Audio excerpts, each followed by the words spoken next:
governo de São Paulo foram na raiz do problema e ligaram mais de 550 mil imóveis à rede de coleta e tratamento de esgoto. Eles trabalharam muito, não foi fácil. Graças a Deus, agora eu posso chamar minha família para almoçar. Hoje a vila não é vila, tá parecendo mais bairro. Essa conquista é de todos nós. Por isso, preserve o que é seu. Não jogue lixo nas ruas. A vida está voltando ao Pinheiros e o Pinheiros está voltando à vida. Sabesp, Governo de São Paulo. A água é o recurso natural mais importante que existe no planeta Terra e também funciona como um motor para o desenvolvimento do Brasil. A água está presente na produção de alimentos, nos produtos industriais, na natureza, na geração de energia, nos momentos de diversão e no processo produtivo de quase tudo que compramos e utilizamos. Da nascente à foz, a água é compartilhada por todos nós e o nosso compromisso com ela é simples: cuidar para que não falte a ninguém e a nenhuma atividade econômica. Afinal, a água é uma só. A Agência Nacional de Águas e Saneamento Básico, a ANA, está aqui para ajudar nesta missão, trabalhando diariamente na regulação a fim de que todos e todas tenham acesso à água de qualidade e na quantidade necessária. É ela que faz as regras de referência para o setor de saneamento básico. Assim, contribui para a nossa população ter água nas torneiras e esgoto tratado, além de ruas limpas e sem enchentes. A agência também realiza ações de prevenção de crises, especialmente em relação a secas e inundações. Além de ser a entidade central de consulta de dados sobre a segurança das nossas barragens, a ANA também produz várias informações técnicas que ajudam estrategicamente a nossa sociedade. E a ANA não está sozinha. Ela atua em cooperação com várias instituições de forma integrada e participativa. E é a sua contribuição para o país que desejamos às atuais e às futuras gerações. Acompanhe a ANA nas redes sociais e fique por dentro das atividades da agência, que é referência em cuidar das águas no Brasil.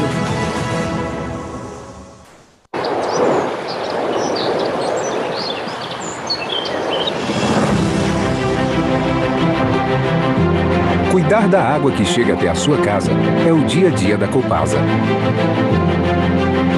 A companhia se espelha na água e acompanha as mudanças e inovações, como o marco regulatório do saneamento básico e o cenário imposto pela pandemia do coronavírus.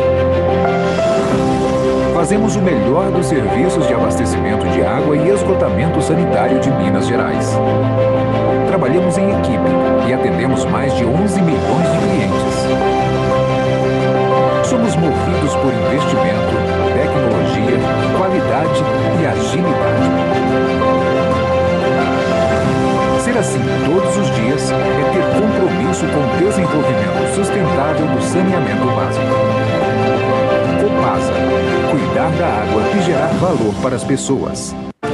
Incrível como a água é capaz de dar forma aos sonhos das pessoas, como fez com Baraúna. Então, já tinha aquele receio de vir, né? Por conta do saneamento que não tinha, esgoto a ser aberto. Agora, já mora onde? Já mando já a localização, que a gente já chega rapidinho.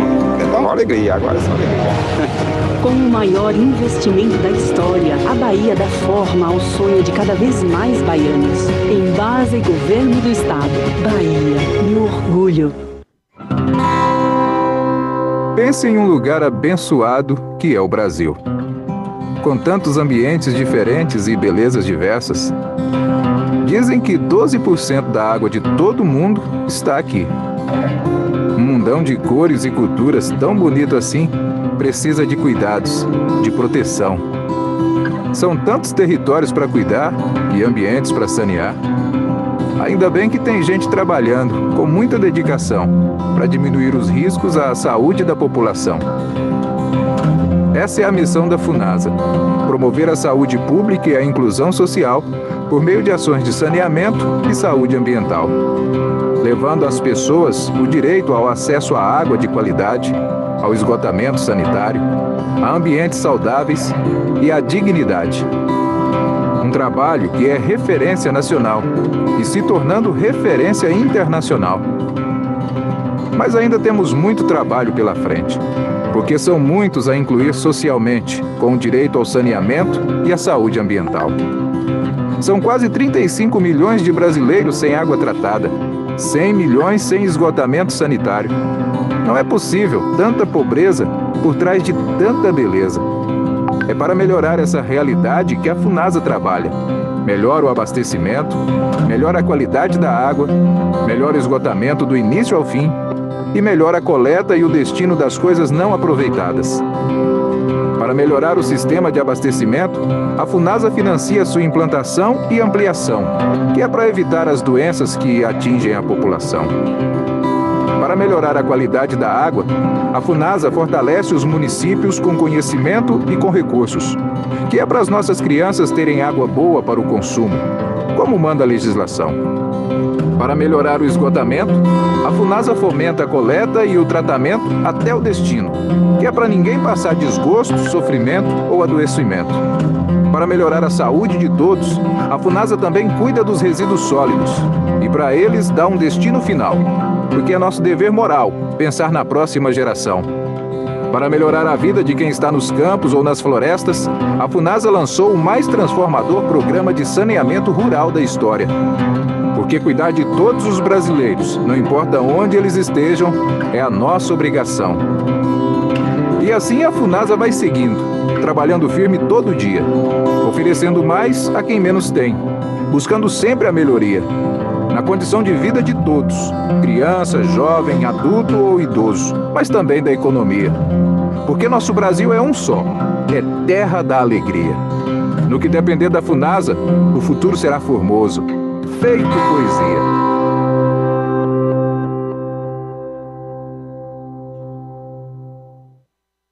Ao mesmo tempo que existem dias de fartura e dias de compartilhar a felicidade, existem dias em que algo importante pode faltar. Nessas horas, procuramos alguém que possa ficar ao nosso lado e nos ajudar. A vontade de fazer o bem é a nossa natureza. Esse comprometimento com os lugares que passamos é o legado que queremos deixar à Egea. Nossa natureza movimenta a vida. Puxe uma linha de 213 quilômetros a partir de Campinas. Dá para chegar até Ribeirão Preto. Isso te dá a dimensão do tamanho da obra que a Sanasa está fazendo debaixo da terra. São 213 quilômetros de troca de redes para diminuir as perdas de água e economizar energia. Hoje, a Sanasa tem um dos melhores índices de economia do país. Em tempos de poucas chuvas, evite desperdício e use água com consciência. Sanasa, a vida em primeiro lugar. Ai, que amor! Que horror! Que beleza! Que tristeza! Tem gente que joga de tudo nos ralos e vasos sanitários. Óleo de cozinha, cabelo, fio dental, brinquedo, papel, cigarro, fralda, camisinha, absorvente e até máscara. Isso pode fazer o esgoto voltar para sua casa ou mesmo romper as tubulações da Sanepar, causando custos adicionais na sua conta. Faça bonito. Lugar de lixo é no lixo. Sanepar, Paraná. Terra de gente que trabalha e cuida. Quando a gente aparecer aqui, né? Isso. Ele está pedindo o link. Não é? Okay.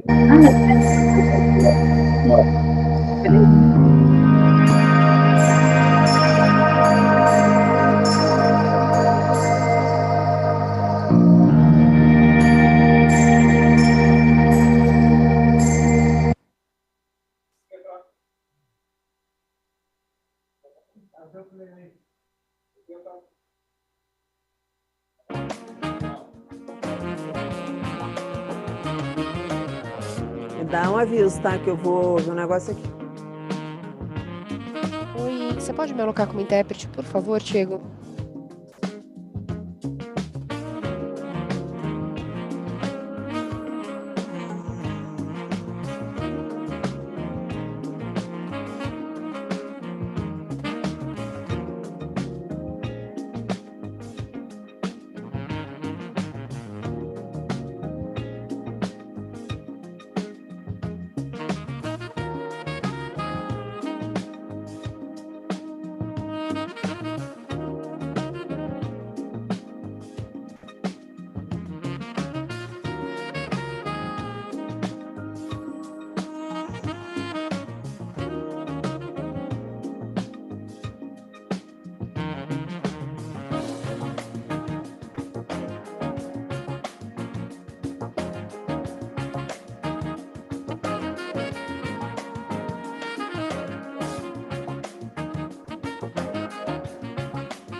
Ana, me escuta?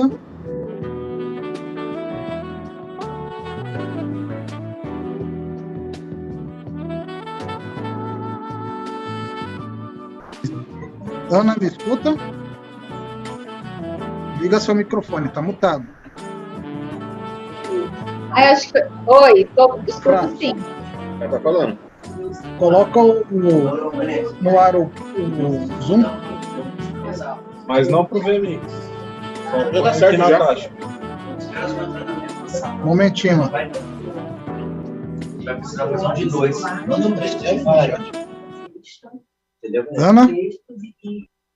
Oi, tá desativando meu som sozinho. Eu não entendi o que você falou para mim colocar no Zoom. Tem que clicar lá, não? Direito? Em português lá. NBX português? Não. Tem nada a ver. Esse aqui são os participantes. Convidados, ativar som, não entendi. Pô, tem que mutar a transmissão. Oi? Não tá chegando na transmissão. A minha Cara, vamos começar, aqui. cara. O meu ficou parado a tela. Tá, volta o sistema. Manda no chat. Ana, mantém o microfone fechado que a gente já vai começar, por favor.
Boa tarde a todas e todos. Estamos de volta para o evento especial Good FUNASA. afternoon, everybody. FUNASA and Environmental Health at the National Environmental Health.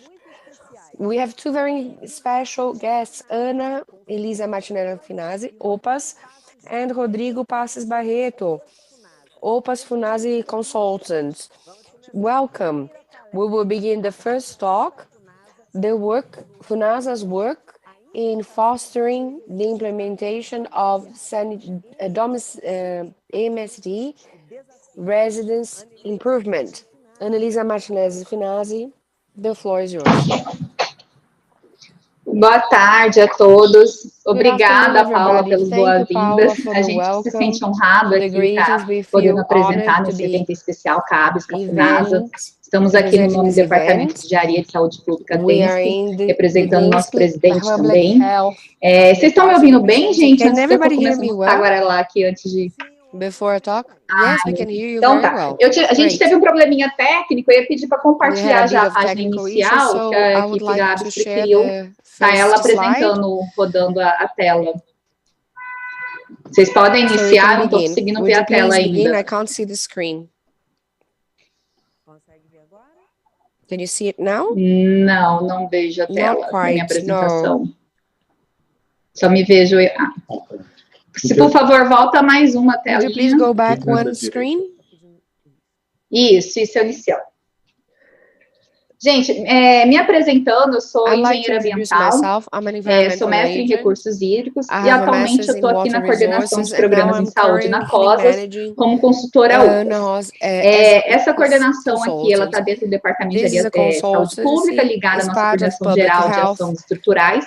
Nós trabalhamos com duas ações orçamentárias, né, Chagas e MSD. E eu estou aqui um pouquinho para tentar falar sobre o MSD. Pode passar um slide, por favor? Can go to the next slide, thank you. Bem, por que eu trouxe essa primeira página? Eu venho aqui sensibilizá-los sobre a questão que a gente às vezes pensa assim, nossa, o saneamento já avançou, a gente, principalmente nós que moramos aqui em metrópoles, né, capitais, a gente não consegue imaginar que ainda tem muitas pessoas ainda sem banheiros. Então, assim, isso é recente, isso ainda vê, igual eu trouxe algumas reportagens, tem uma reportagem de 2010, outra de 2015, outra de 2014, e a mais recente foi publicada pelo Trata Mais Brasil no passado, no Dia Mundial do Banheiro. Essa questão do banheiro, ela é tão sensibilizada que se criou até um Dia Mundial do Banheiro. E o banheiro está muito ligado, além da questão de saúde pública, a questão de saneamento, a dignidade humana, né? Geralmente uma casa onde não se tem banheiro, quer dizer que é uma casa onde tem a pobreza ali. E, assim, é muito triste ver isso, mas a gente também já se avançou muito em relação a isso. Diminuiu, se pegar ali essa última 1,6 milhão, ela é do painel de saneamento. Se a gente pegar e trabalhar ali, em 2010, esse número de residências era quase 6 milhões. Então, a gente está tendo um avanço lento, ainda não como nós gostaríamos, mas a gente tem um avanço. Pode passar, por favor, o próximo slide? Next slide.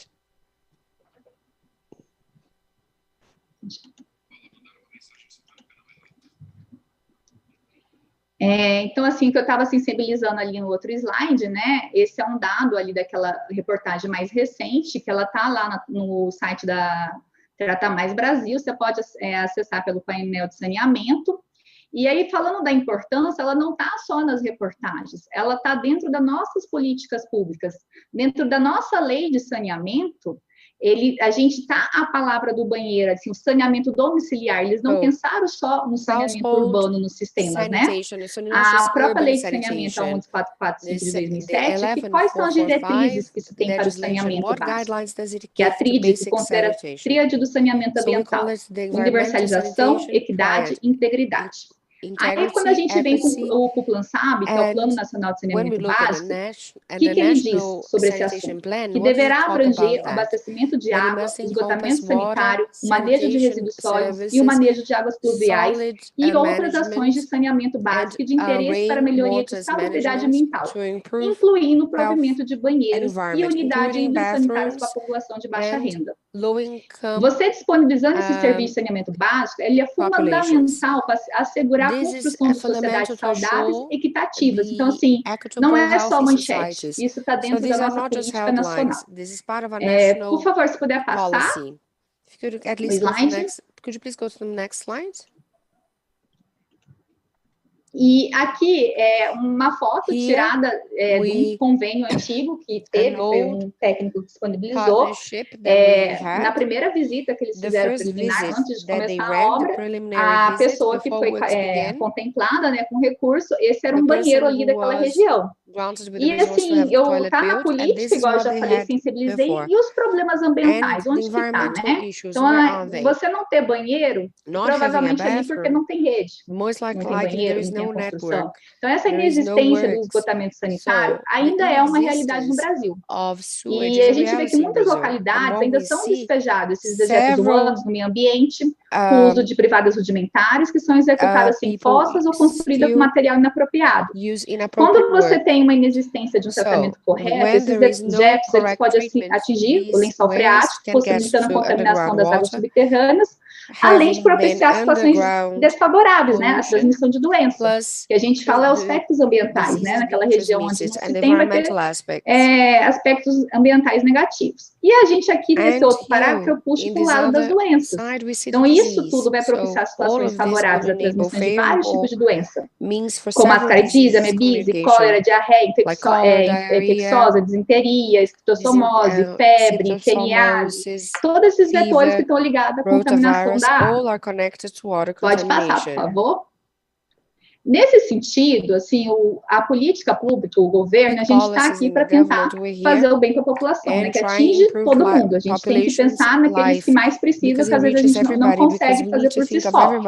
E a FUNASA, ela está ligada ao Ministério da Saúde, ela é uma fundação que ela tem uma missão tanto envolvida ao lado da saúde como do saneamento ambiental. Então, qual que é a nossa missão aqui da FUNASA? É promover a saúde pública e a inclusão social por meio de ações de saneamento e saúde ambiental. Qual que é a visão do futuro, né? É uma visão que foi até criada junto com o Plan SAB, a gente espera conseguir, mas não sei se realmente vamos conseguir estar com a neutralização em 2030. Então, a FUNASA ela é integrante do SUS, é uma instituição referência nacional e internacional nas ações de saneamento e saúde ambiental, contribuindo com as metas de universalização de saneamento no Brasil. E quais são os nossos valores? Ética, equidade, transparência, eficiência, eficácia, efetividade, valorização dos servidores e compromisso socioambiental. Eu estou com um delayzinho aqui da página. Gente, pode mudar, por favor.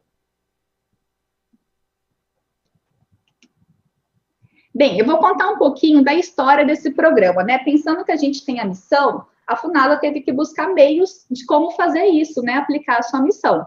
A missão da FUNASA não é só o saneamento domiciliar. Como eu estou aqui para falar sobre o saneamento domiciliar, eu vou contar um pouquinho da história da FUNASA nesse sentido, um breve resumo.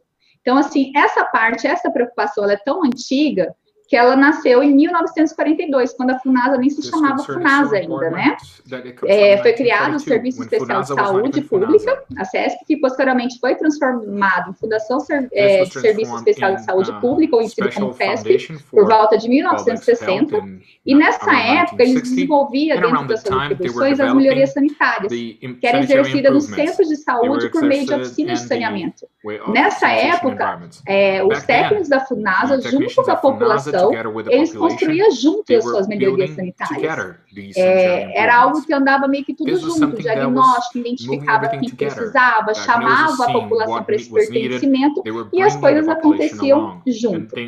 Mais ou menos em 1990, o Poder Executivo autorizou a criação da FUNASA, né? Que foi uma junção da FESP, SUCAM e DataSUS, criando hoje o que a gente chama de FUNASA, embora isso acabou sendo mudado um pouquinho depois. Hoje a gente, DataSUS não está mais aqui, foi voltou para o Ministério da Saúde, enfim. E então, assim, nesse sentido, até 1990, todas essas melhorias sanitárias auxiliares, elas eram executadas diretamente pela FUNASA. A própria FUNASA identificava e ia junto com a população executar. Isso hoje não acontece mais, ela mudou um pouquinho. Por favor, próximo slide. Little bit. Next slide, please. Anos depois, mais ou menos ali, nos anos 2000, a FUNASA começou, dentro das portarias que a própria política permitiu, ela começou a fazer convênios entendeu? E aplicar as regras da transferência da União, né? Que hoje a portaria que rege essas transferências de convênios é a 424, mas desde 2000 foi tendo portarias específicas e a FUNASA foi seguindo essa linha quando fazer convênio. Então, a partir de 2000 que realmente começaram a ter os primeiros convênios da FUNASA. E aí, como é que é a seleção que acontece, né? Aí tem as emendas parlamentares, vai ter os critérios, os chamamentos públicos, e tentando pensar assim, onde que mais precisa, quem que precisa, e dentro do rol de atuação da FUNASA, que é a população até 50 mil habitantes. Então, assim, tem os banheirinhos que pode fazer perto da casa, eles tentam fazer perto da casa, esse aqui é uma casa lá do Paraná, e esse é um banheirinho um pouquinho mais afastado, que tem uma caixa da água, que foi feito lá no estado de Alagoas. Pode mudar para mim, por favor. Next slide, please.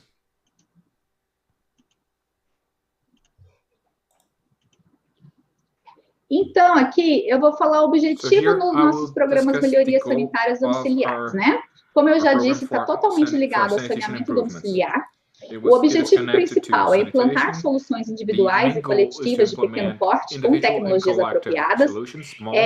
Eu coloquei pequeno porte porque é possível, sim, mas isso vai depender da região, se for interesse da população ali, né, e estudar o custo-benefício. Mas a maioria dos nossos convênios hoje, eles atendem o indivíduo, uma casa só, tá? São essas soluções individuais, seja para água, seja para o tratamento de efluentes. Com isso, ela vai estar contribuindo para a redução, né, de mortalidades provocadas pela falta e inadequação das condições de saneamento domiciliar. E, contribuindo com isso, a gente vai estar adotando os homicídios de melhorias sanitárias necessários à proteção das famílias e promovendo hábitos de higiene. Essa parte de higiene, a gente não tem noção, mas não acreditava. Tem gente que, quando ganha um banheiro, eles não sabem nem usar o chuveiro, a descarga, que tudo aquilo ali é novo, né? Então, cabe à FUNASA também sensibilizar, ensinar a educar. E em conversa hoje, com a parte de gênero, as pessoas estavam até elogiando como que é importante para as mulheres também, a segurança de ter um banheiro próximo da casa. A mulher que tem um ciclo menstrual, né? Dá uma dignidade humana muito grande. Então, assim, é uma ação importante. Começa a pensar, é só um banheiro, não resolveu a vida de todo mundo. Mas a gente está ajudando com vários princípios, desde saneamento, social, né? E próprio pessoal. Pode passar para mim, por favor, mais um slide? Go to the next slide, please. Aqui, eu vou falar assim, por que eu não falei banheiro? Embora eu estou muito no tocante de banheiro, mas a FUNASA, em 2013, ela teve uma mudança de chave. Oi? Estão me ouvindo? No início, a FUNASA era mais focada em conjuntos sanitários. Não digo nem banheiro, que o banheiro pelo IBGE tem uma definição um pouquinho diferente. Mas em 2013, a coordenação que estava na época... Statistics has a different definition. But they said, there's no point in going into the home and only thinking about the toilet. We also need to think about all the aspects connected to the home environment that we can help with. So one thing that is important, washing food. That's important to provide health.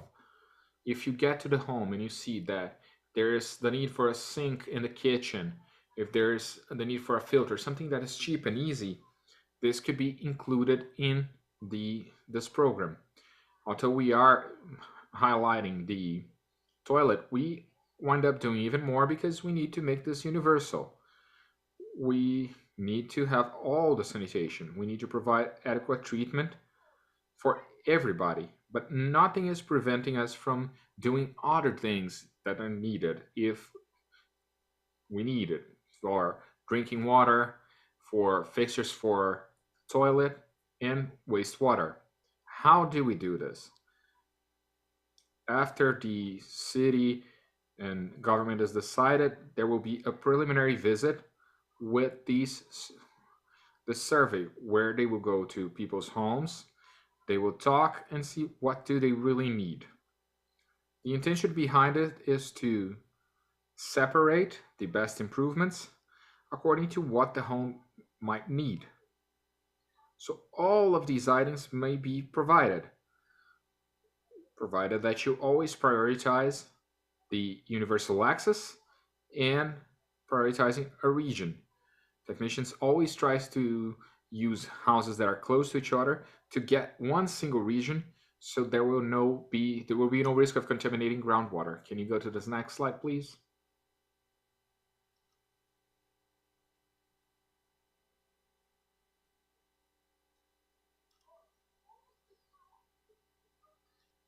And how can we have, or where can we have sanitation improvements at FUNASA? I will not talk about the ways to go through the legislative branch and have amendments or specific resources. Each one will have a window and a different criteria for selection, but the budget actions are the same regardless of where the resources are coming from. Today here at FUNASA, we work in two budget actions. 21 CI, which is home sanitation improvements in urban areas, and 21 C9, which is the rural action. This is a jack of all trades. It is both for home sanitation, provided that it is in a rural area. And they do not have the issues we have in urban areas, that we can only work up to 50,000 inhabitants. If you want to have an MSD at a rural area, if you study the census and if you use the data, in fact, the greater deficit of toilets is in the rural area. So if there is any city government that wants to ask for resources, whether it's through a call for proposals, whether it's through to the legislative branch, if it is in the rural area, when you're going to register it or register in the Mais Brazil platform, the budget action is 21 C9. If it is an urban area, then it's 21 CE. Then it follows the criteria of the ordinance 424. We do not do any agreements in areas under 50,000 inhabitants. They are actions of public healthcare services, where we have a minimum quota for the budget. So many members of the legislative pay attention to this because they have to put 50% in this type of action. And we have a target audience that is large, 22% of the population in urban areas. In the rural area, any city in Brazil, provided it's a rural city, we have a population of 30 million inhabitants, 16% of our population. Next slide, please.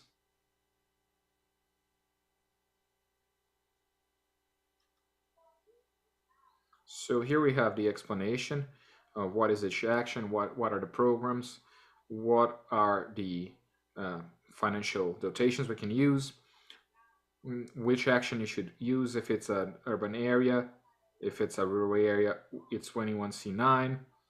So here I want to show what FUNASA has done. I only have data starting from 2002.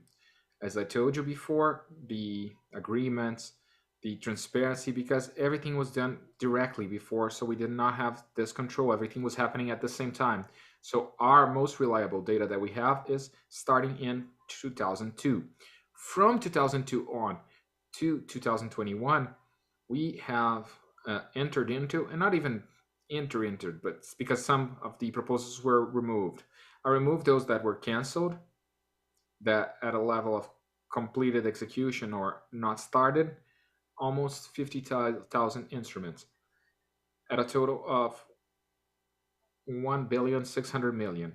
This 1,600 million, 1,122 million have already been completed. There's a difference over the years. At first, we had a lot, and we had a decrease in 2017. We have a large amount of agreements, and in the last few years, there has been a decrease again. In the last few years, we have been moving to the rural area with these agreements. So, can you go to the next slide, please?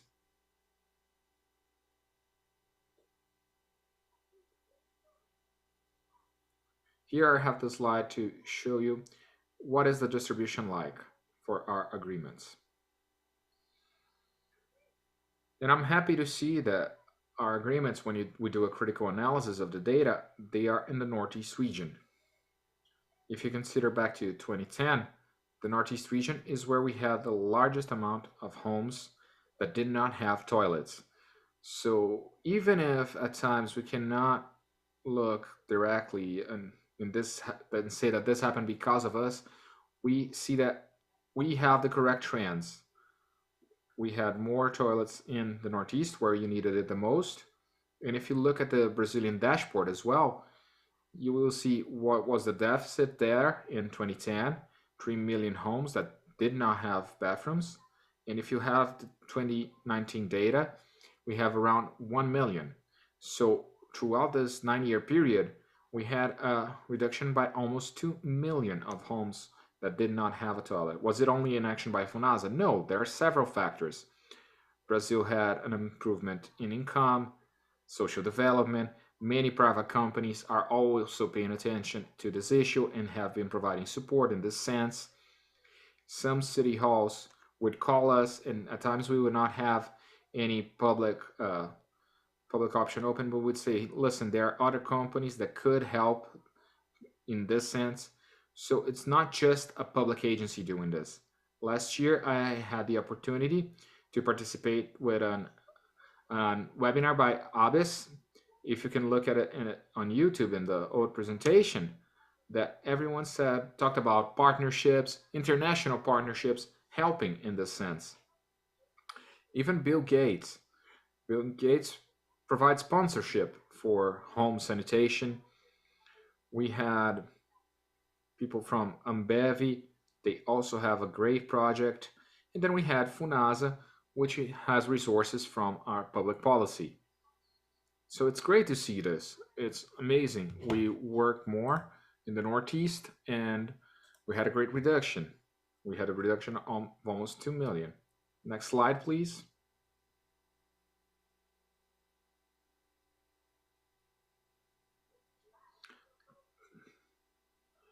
We've added these slides here for those who want to learn a little bit more about this. We have a page for a website for the program.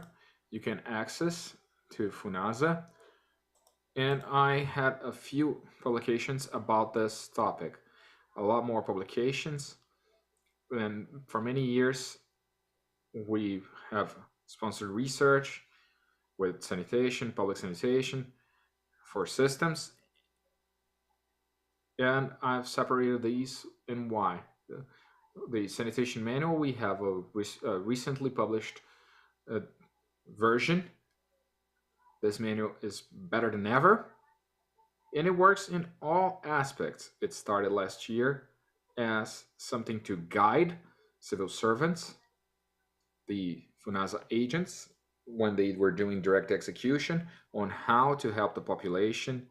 And then it was transformed into something that goes way beyond the people at FUNASA.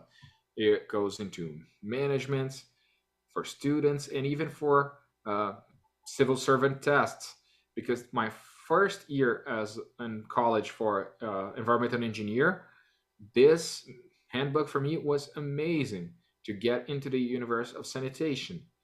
It helped even more than some of the courses I had in my engineering course. So this was a gift having this new edition. This was the best part, the best of it all. This is a procedure manual, which is a collection of documents that aims at the procedures and the ordinances. We are working on updating it because it needs to be updated, but we'll see if it's an agreement. How do I change it? How do I record it? How can I get the funds released? Everything will be in this manual, in this handbook. Here's the handbook for preparing proposals for MSD plans. Here, I can explain a little bit of what I said at first. What is the program? What is the goal? What can we do? What can't it do? In this sense, everything about it is there. This is a brochure that we have that during the work or after it to provide for the population who are getting it and providing our guidance. This is what you got. What will you need to do? But better than why give a paper if you can be there together, train them, give that sense of belonging, provide it. And this other manual is a catalog with several sustainable solutions for sanitation studied by different schools that are trying to improve in more effective with a better cost benefit So these are 5 publications. If you are interested in this topic, go to the website and check them out. If you could move to the next slide, please. Here we're moving on to my last slide. Now we have our challenges. We have many challenges. It's not only the 4 that we have on screen, but one challenge that has been demanded of us and that we're trying to improve, but it's not really easy because it doesn't depend only on us. We have to improve our criteria when it comes to choosing to really get to those who need it, particularly since our population changes quite frequently. But we need to talk to SBS, you need to have epidemiological data, we need to assess quantity and quality of the data, the frequency. For example, the data on the deficit of people who do not have toilets. The last census we had was in 2010. So in fact, that was the last time when people went city by city, home by home, asking all those questions. And now with the pandemic, we had a delay, so we do not have this. The 2019 census is an estimate that is around that number of homes, but it could be more, it could be less. So it is difficult. We have a 12-year delay on a piece of data when it comes to toilets. So it's not exactly easy. It's not exactly simple. It doesn't depend only on FUNASA. It's something that at the level of government, the people that are in charge, everyone has to find joint solutions. And if there is a single reference, it will be better for everyone because having a reference for FUNASA and for other agencies and so on and so forth. As a consequence, we need to improve our procedures, our basic procedures for the selection of proposals, update our manuals. I've even presented a few manuals, but some might be out of date. But even if some things are out of date, there are many things that are current and need to be read. And something else that we are asked about is new technologies in the MSD program, whether it's for water treatment, whether it's for individual treatment of wastewater. And it's not quite simple because these are being studied. And when we work in a government, it's different from testing something with a single person. If you're testing something, you're working in a government to test if something is really good for everybody. If along the way you figure out, oh, this is not that good, you're dealing with many lives. So we have to have a lot of security on it. There's a lot in the market. We're trying to study it. FUNASA has a partnership that will go into this idea to try to find new solutions, desalinization, an individual unit for desalinization and for home wastewater. New technologies are not forbidden. We have several technologies at FUNASA, but at times the technicians are asking for us to have more guidelines so we can be more secure, more confident. And we're trying to get guidelines for the implementation of new technologies because we really need it. That's what I had to share. Thank you for the invitation. My email is here. My phone is here. If you have any questions, anything that was not clear enough, we will still have a question for Q&A. If we do not have a time for Q&A, my email is here. We're always available. That is all. Thank you. Thank you, Elisa. Now let's move to the second presentation, the work of FUNASA in the implementation of the support to trash collectors in the new regulatory framework for the organizations of civil society with Rodrigo Passos Barrêto. Rodrigo, the floor is yours. Good afternoon, everyone. It is a pleasure to be here. Speaking on behalf of the National Foundation for Health. We are very fond of it. Work with cooperatives and trade associations of pickers. We know that the public service recognizing us, they do very important work in our city, reducing all the material that ends up in landfills, etc., generating income and social inclusion. In this presentation, I would like to share with you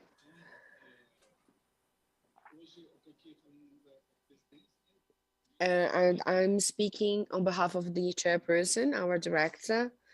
Kleber is our general coordinator, and Jani, our daily coordinator. And so we're only 6 people. And I think it's important to mention of how much we do. Only 6 people to try and implement all actions that we have in our agenda. We are responsible for draining of solid waste and also for supporting pickers. Next.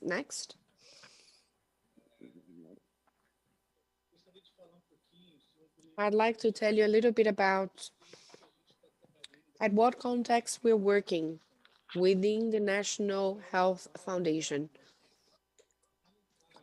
What is the legal basis that we have? The law that encompasses sanitation enables municipalities to actually hire pickers. The other piece of legislation also enables payment to co-ops and non-profit private-owned entities. And here we have the collection and recycling of materials. So based on this legislation that we work with the co-ops, that's what the legal basis we have. I should also highlight that FUNASA in 2010 was the pioneer of direct payment to pickers, and that's in the federal government realm. So we have expertise as to working directly with pickers.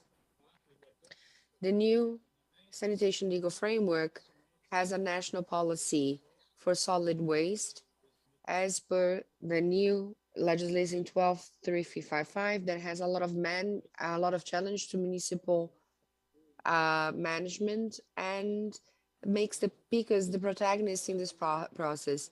And the other legislation, more recent decree that regulates the jurisprudence for all relationships between civil organizations and legal entities because they didn't have their own legal internal regiment.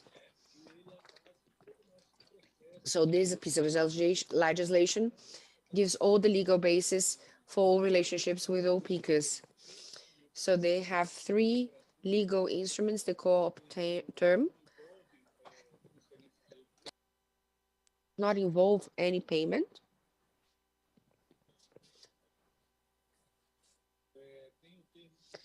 There is also the fostering term.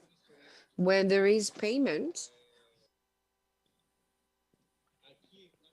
here what we have, when there is fostering during this cooperation, the difference is when government wants to set targets and objectives as its cooperation terms, and when it's fostering, social society organizations have to present the objectives to be set and fulfilled. So what is the context? What is our target audience? We have legal basis, and what is the audience that FUNASA works with? This data is based is our data as official database. So the municipalities present information, they all fully stated and based. And with this basis, we've been working our whole universe, work and universe. Today, there's 1,600 municipalities with what we call selected collection, especially in the south and the southeast.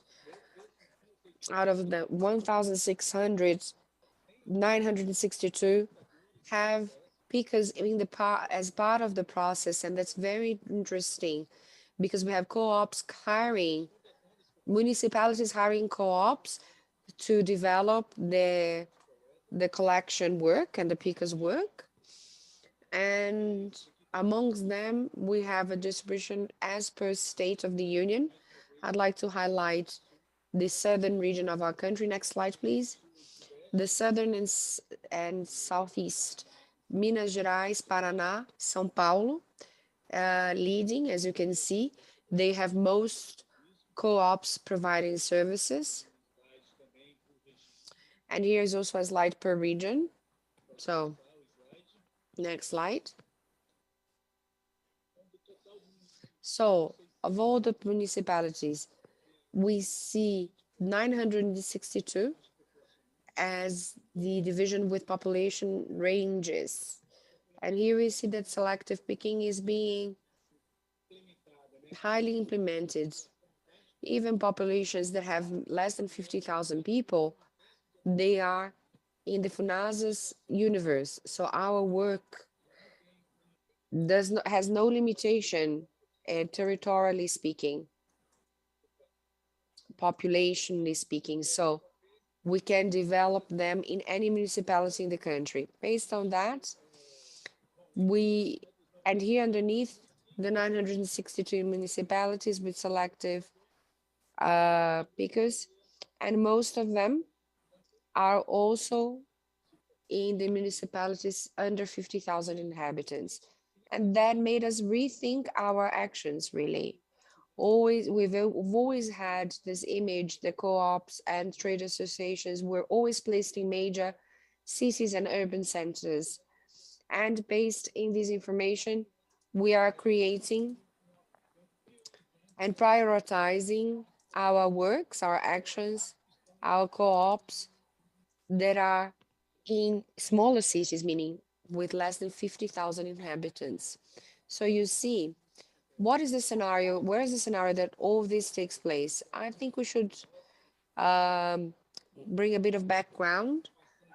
When we have pickers working formally with no policy, no politics, they wouldn't be seen. There's a lot of exclusion, a lot of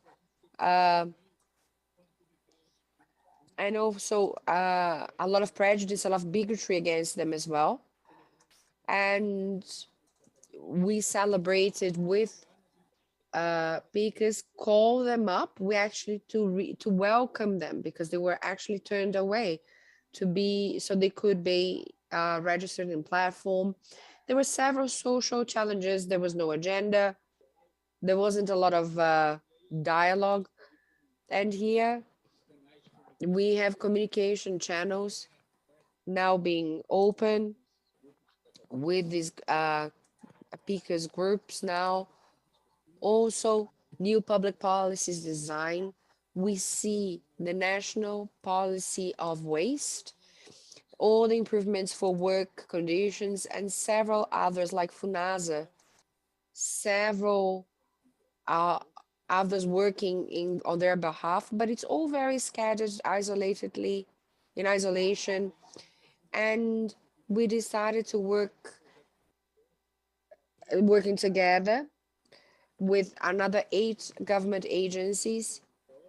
The experience was not very successful, but they needed to scale.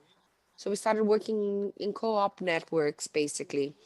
And today, we feel the need to integrate them to a formal pickup system, collection system. So we have the federal government regulating their work with the municipalities also supporting, because I tell you, federal government working alone will not be enough if they don't work with their direct support.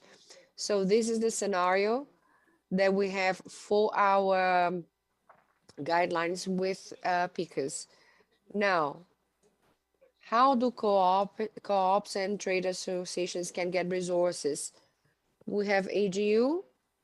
That means we implement actions and I'll focus on that. We have a public job and advertisement that is made by the government. Next slide, thank you.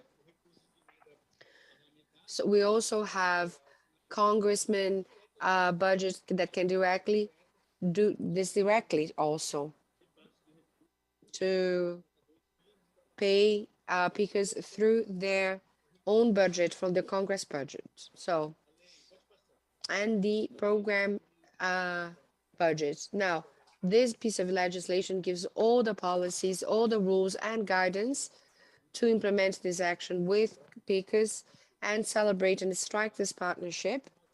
FUNASA, we are designing now a new publication, though it's in the final 2 weeks, we will publish very soon, and we're improving since last year, actually. It will be in this particular, will be possible to have 10 million in the budgets. So we'll have equipment vehicle acquisition and at least 16 different co-ops setting between 100 to 600,000 for every single proposal that is approved. From this amount, there's the need to have a co-op financial also investment on their side. So we do this so that we can have a support as much as possible, so we can support as many pickers as possible. What is interesting about this process is the selection commission. We are improving this process. This commission is a group of people to bring transparency, to run analysis of all organizations. And now we are involving the FUNASA state superintendents. Before, they were fully done by FUNASA presidents, the board, to be executed. So we are changing the modus operandum. We're establishing new routines for this implementation, and we have embedded involvement, and they actually appoint a public servant to follow the proposals, to run analysis, and this public servant will manage this partnership. This public servant has to monitor and follow all works developed, and I'm going to explain further so we understand better what the public agent role is. Next slide. Now, what are the main aspects that we are actually encompassing? We have the selection commission. The design is set up, meaning we will bring as eligibility criteria the co-op and the trade association providing a public service, meaning selective picking, or also the triage units and how the conduction of the work. Also we have ranking criteria, so the municipality in the SUNIS and SINIR, meaning this is a way for the co-op and the trade associations to demand more from the municipality based on this information that the public agencies can work, because they design public policies. We also have a document for sustainability. It is more of a guidance kind of document for co-ops. And the idea is to make the proposal sustainable. That equipment, that hardware is fully maintained. What are the resources for management, for operations? What are the risks? What are the budgets? So to actually run the management of the entire corporation. And also what we bring to this process are indicators that indicate quantitative and qualitative data. Co-ops nowadays have to present results as a fruit of their partnership. So I'm not just placing a vehicle or hardware in someone's hands. It has to be fully stated what is objective, what is the purpose of every single piece of equipment and hardware. So results have to be presented, and indicators based on that have to be quantified and just technically justifiable. And that also, the main gain in this process is that it answers the set targets in different plans by different government realms. So meaning the government is addressing a need by society. So in the fact that we are contributing to Plan SAB's targets, the monitoring and follow-up is done by the partnership manager. So the manager has to follow up. And the idea, actually, I'll tell you this, Lisa. Managers, they follow up, they monitor, they oversee during the execution. And there is another point, which is the monitoring assessment. It is appointed by FUNASA president, and that is what's going to validate all managers and forward this to accounts of the president and institution. Next. The positive points in this process. The public announcements with clear, transparent rules, bringing equality to all trade associations and co-ops to participate, to join. The purpose has a beginning, a middle, and an end, meaning we know where we're heading, we know what the results that need to be achieved. So today, this proposal and the equipment and hardware, the vehicles, they are not actually the end. It's not that actually that fulfills a target. It is actually, they are the means to get to a result. So when we speak of beginning, a middle, and an end, I'm saying that I signed this contract, I give the capital so that they can buy the equipment, so they can actually fulfill the target. So the public announcement is about enhancing and improving civil society actions. So we're very rigorous when it comes to the implementation. Today we're demanding environmental license, work license.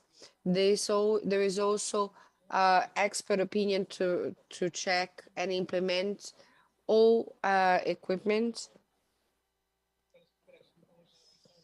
So the co-ops have to be organized, financially speaking, and accounting for accounting purposes, due to the documents that will be used as indicators to prove how far the results have gone. And 100% of all these partnerships will come to term. So that means it is a proposal that will answer and effectively address society issues. Next slide, please. Here's an image of our work scope. And I also want to share a success case. This is a co-op from Brasilia. It is called Recycling is Life. It's based in Ceilândia. And I'm going to show you some images because I think images speak louder than words. So here we have where materials come. On the left, you can see the recycling material coming in. There is a ramp access entryway. Here is an inside view of the association. As you can see, there are two conveyor belts. They all were purchased from FUNASA budget resources. They are 25 meters long, these conveyor belts. And next, as you can see, the equipment and hardware we have there are much more robust. We have horizontal pressing, 500, 600 kilos being pressed in one go. This is optimization of cargo. That means you can ship more material to be traded.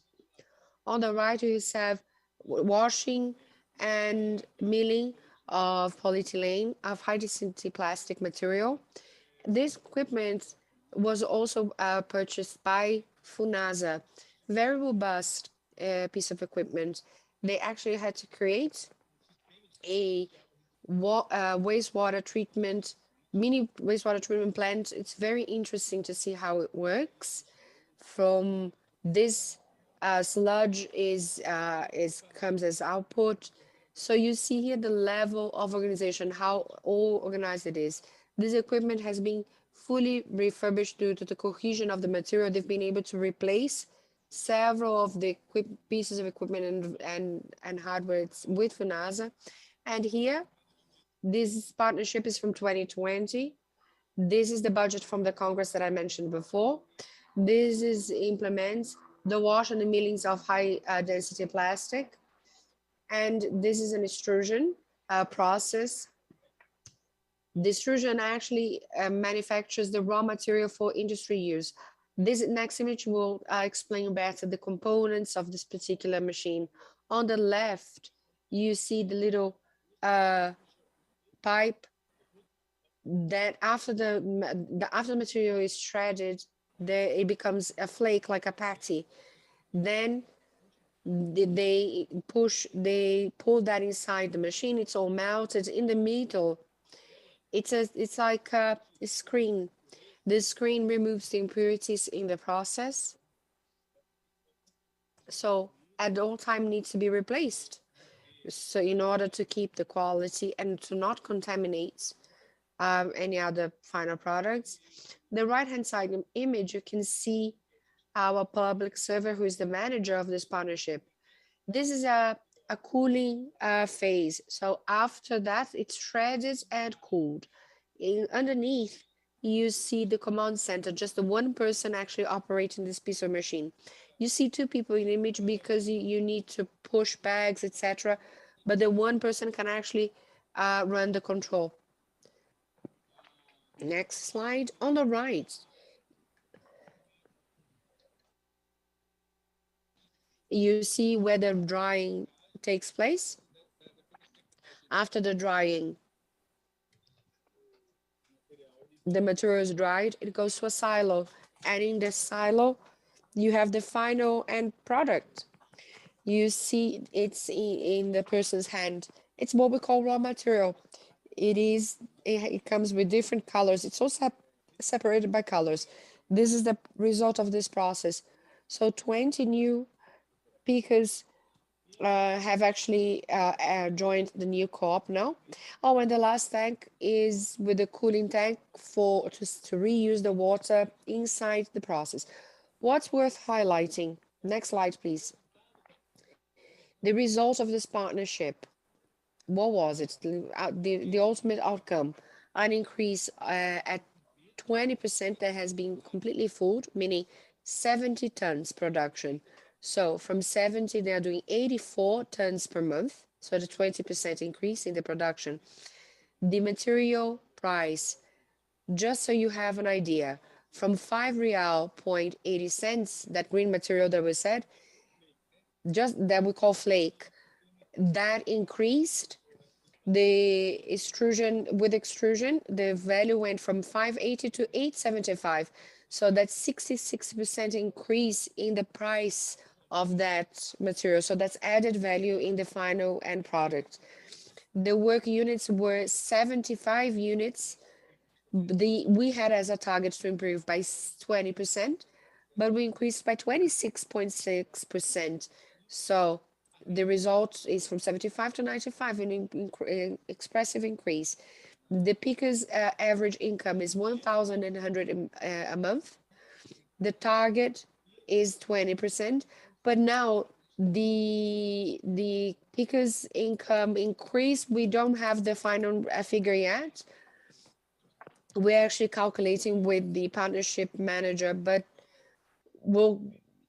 because now they're prospecting new clients too, because there are several industries making offers, giving proposal because of the quality of the material produced. So this experience is very successful by FUNASA. And of course, this is not just FUNASA. FUNASA was the means for this to happen, for this to be reached. In Brasília, we have several public policies for pickers that give legal support. They are doubling their capacity for picking. So there are new jobs opportunities available. So it's indeed a partnerships that involve FUNASA and the local public servants. Now, if the co-op is not well organized, and if there is no proper entrepreneurship with accounting, etc., well structured, well framed to reach this level of organization, so this equipment, indirectly speaking, it is benefiting 460 families. So they are part of a alternative network with 10 network and associations. So out of those 10 co-ops, we see direct and indirect gains, meaning everybody having their materials being fully valued due to the one piece of equipment that was introduced to the unit. So next slide. I've reached the end of my presentation. We just wanted to show FUNASA's concern. It is very interesting. It is the way that FUNASA has to promote public health and social inclusion of these street rubbish pickers. Our contact details are on the screen. Please feel free to reach out. It will be a pleasure to help you and assist you further. Thank you. Thank you. Now I have a few questions for you. I have a few questions to ask. What are the items that can be funded in the MSD project? Let me get back here. Sit here by my side and help me out. Good afternoon, everyone. There's a slide. It's not only toilets, I want to make that clear. FUNASA will provide fund for shallow wells, trash cans, water filters, sinks. This is seen case by case. One aspect that I did not discuss, and I believe it's important, is that there's a lot of discussion about the update on the sanitation law and the new updated framework. And we are having to rethink how FUNASA will transfer our resources in compliance with the new guidelines. For MSD, they are not included. Why is that?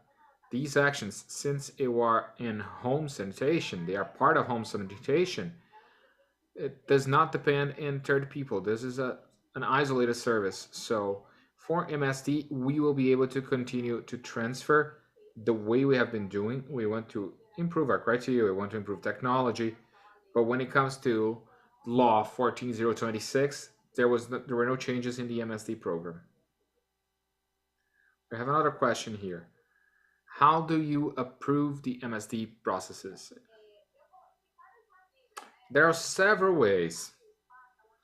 The 424 allows the agency to decide if it wants to do the approval during the proposal, before the agreement is signed, or after the agreement.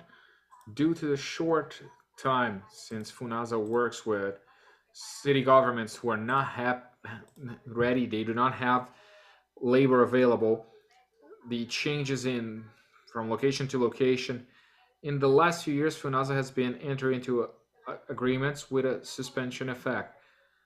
They celebrate the agreement, and then a term is determined based on what is required, and we decentralize it. So it's not here from Brasilia, from the capital. People see the project of FUNASA, oh, it's in Brasilia. No, this is work by each regional section. The technician will assess. FUNASA might help in analyzing the diagnostics, doing preliminary analysis, and so on.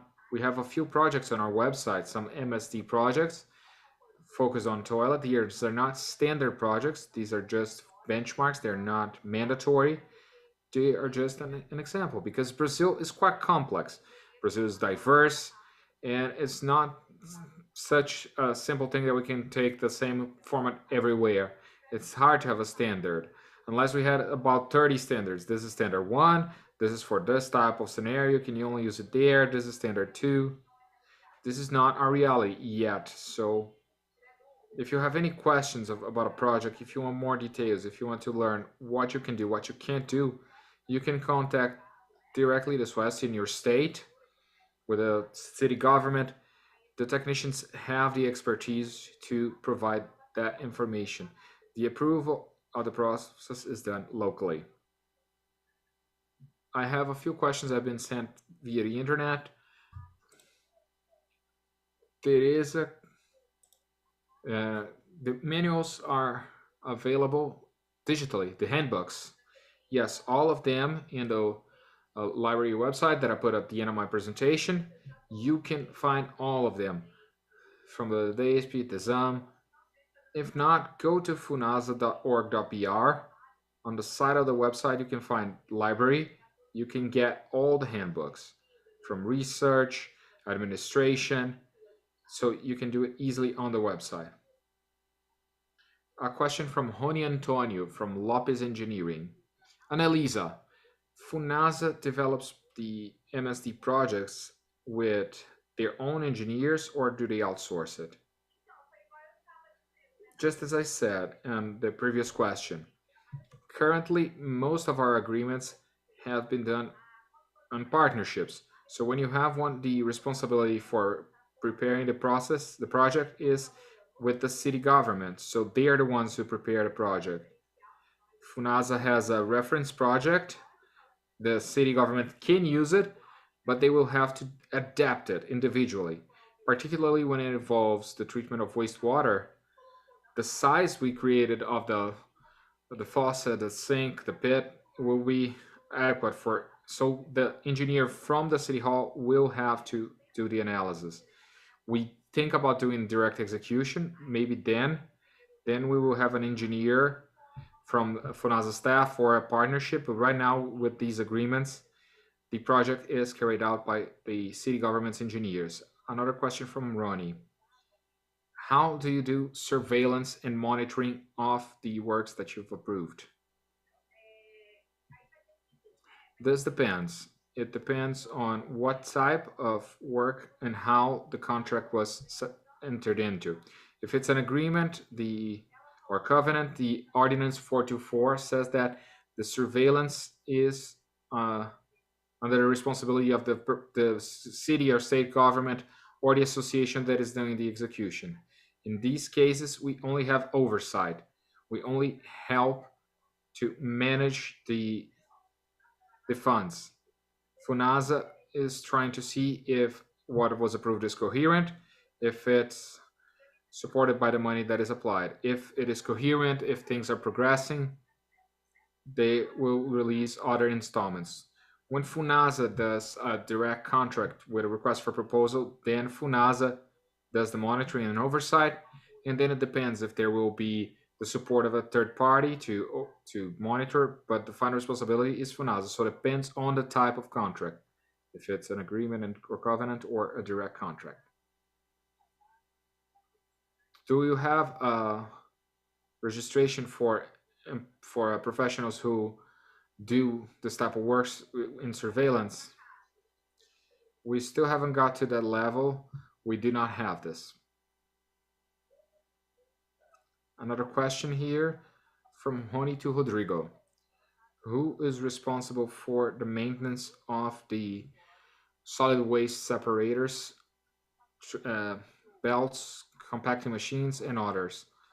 Do FUNASA keep control of the accounts to look for the benefits and selling of the co-ops? Is it a shared management or is the cooperative autonomous?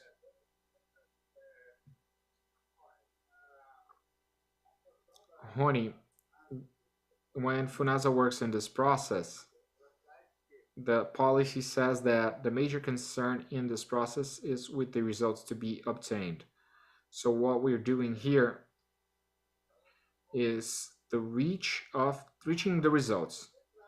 The law provides for it, but there's not even the need to provide accountability in financial terms, but all the area of management, the maintenance, everything is done by the civil society organization.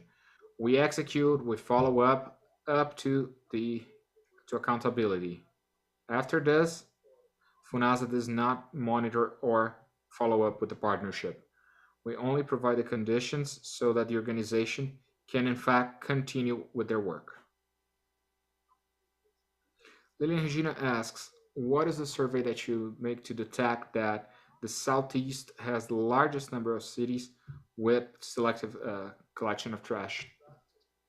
All the data we presented here were extracted from the National System for Information on Sanitation, ABES.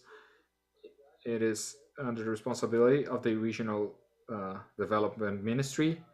So we downloaded the files, the information that the cities have presented. So based on that information, they're made by the cities. We got to those results.